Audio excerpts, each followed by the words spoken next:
Good evening and welcome to the news roundup for Monday, May 1st. Before we get into the news, please remember to like this video, share your views in the comments, and share the video with your family and friends. Teach them! Always make sure the message reach them! Now for the news in detail.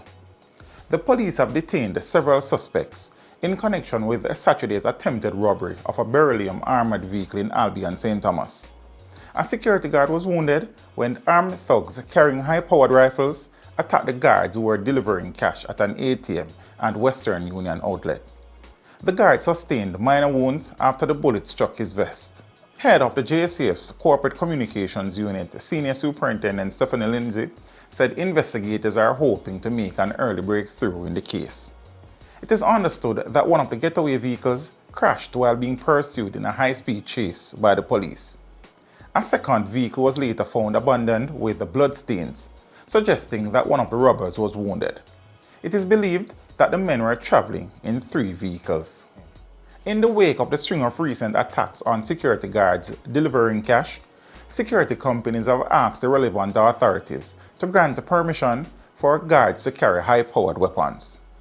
Lieutenant Commander George Overton, president of the Jamaica Society for Industrial Security Guards, said the security stakeholders are awaiting the government's decision on the matter. There were huge crowds outside working automated teller machines (ATM) in the corporate area on Monday amid disruption in the ATM network of financial institutions after Saturday's attack on a beryllium limited security team in St. Thomas. NCB on Sunday warned its customers to be prepared for delays.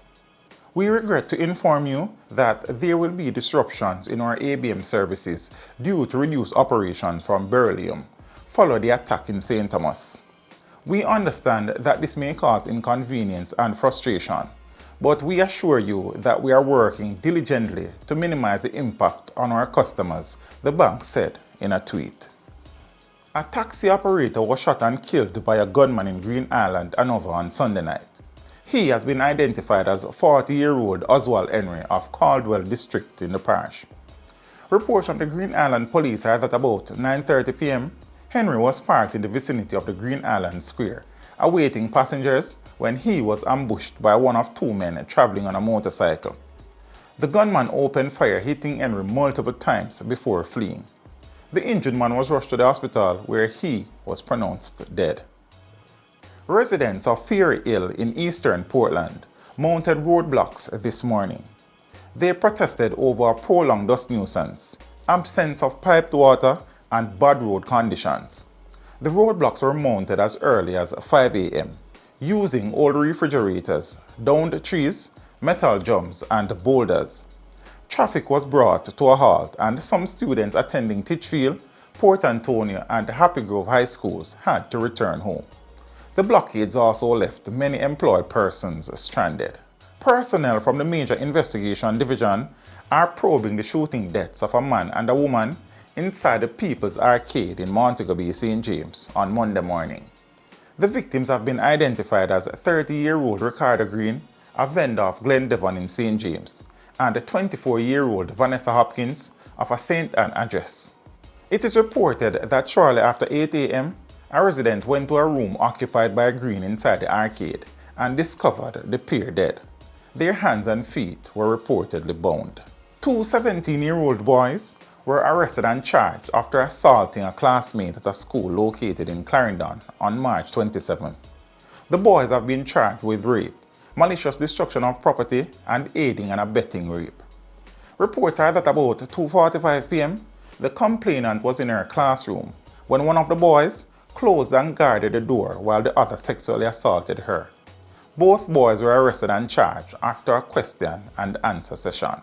A taxi operator has been slapped with several charges following an incident in which he reportedly forced a teenage girl to his house in Milk River, Clarendon, and raped her. He is 29-year-old Calvin Johnson. He has been charged with forcible abduction, rape, unlawful wounding, and larceny from the person. Reports from the Maypen police are that about 4 p.m. on Tuesday, April 25, Johnson went off route and took the complainant to his house. On arrival at his house, He took away her cellular phone and reportedly demanded that she take off her clothes. When she refused, he used a broomstick to hit her before reportedly proceeding to have sexual intercourse with her. A report was made to the police and Johnson was arrested and charged on Friday, April 28th. The troubled community of Greenvale in Manchester is now tense following a gun attack on patrons at a bar in an area known as Texas on Sunday morning. Following the shooting, one man was discovered dead while 3 others, including a woman, were injured. The deceased has been identified as Andrade Hines, otherwise called Claffy, a resident of Greenvale.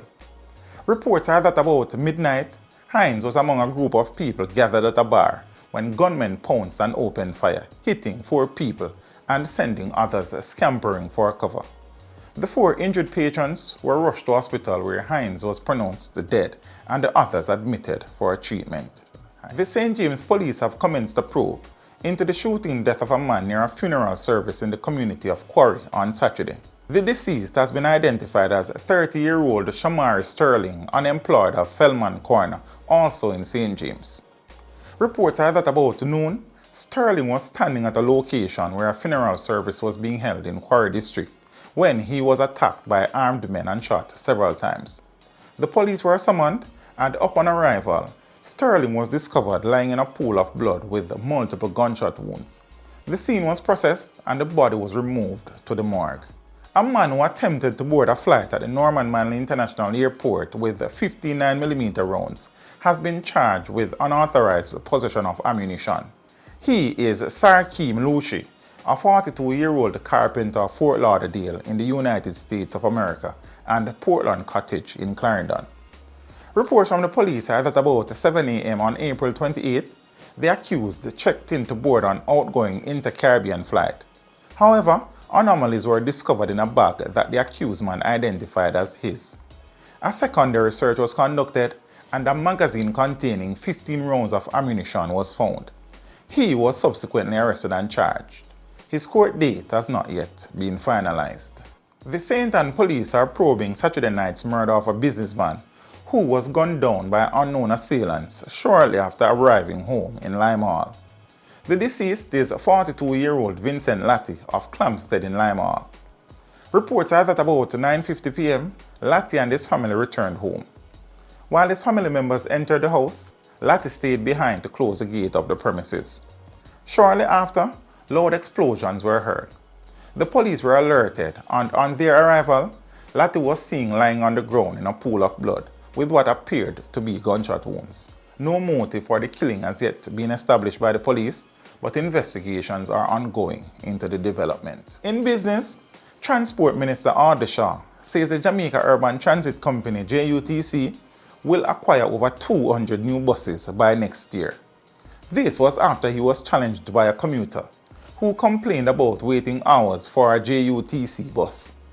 The JUTC has faced increased criticisms as the company struggles to roll out sufficient units daily to fill the needs of commuters. Following an 88-day patrol for illegal migration and drug trafficking in the Florida Straits and the Caribbean Sea, the Coast Guard said in collaboration with the U.S. Customs and Border Protection, the U.S. Navy, the Air Force, federal agents from throughout the U.S., partner nations in the Caribbean, and the Royal Netherlands Navy, they conducted maritime safety and security mission to detect, deter and intercept unsafe and illegal migrant ventures as well as drug trafficking voyages bound for the United States. During the patrol, the U.S. Coast Guard said a total of 428 migrants from Cuba, Haiti and the Dominican Republic were detained and repatriated to their homeland. The Coast Guard said that during the operation, they also intercepted 2 suspected drug smuggling vessels, leading to the arrest of 6 suspects and the seizure of US $100,000. On the international scene, the US economy slowed in the first 3 months of the year as businesses reduced investments in the face of higher borrowing costs. According to the Commerce Department, the economy grew 1.1%. That was down from the rate of 2.6% in the previous quarter, despite strong consumer spending. The latest report on the gross domestic product showed the economy may have grown for 3 quarters in a row. And in sports, Manchester City's Jamaican striker Khadija Bonishaw helped her team to a convincing 4-1 victory over Reading in their Women's Super League encounter at the Academy Stadium in Manchester on Sunday. She scored once and provided 1 assist. And that is it for your news roundup for today. We would appreciate you liking this video, leaving a comment and sharing the video with your family and friends. Have a good evening and see you next time. Teach them! Hey, yo, hello! Send the message and make it reach them. It's teach them. Right here. Warlord representing. Thank you for watching. Like the video before you go. Please subscribe if you haven't done so. And remember to share the video with your friends and family. And browse the channel for more quality content. Until next time, walk good, my friends. Teach them!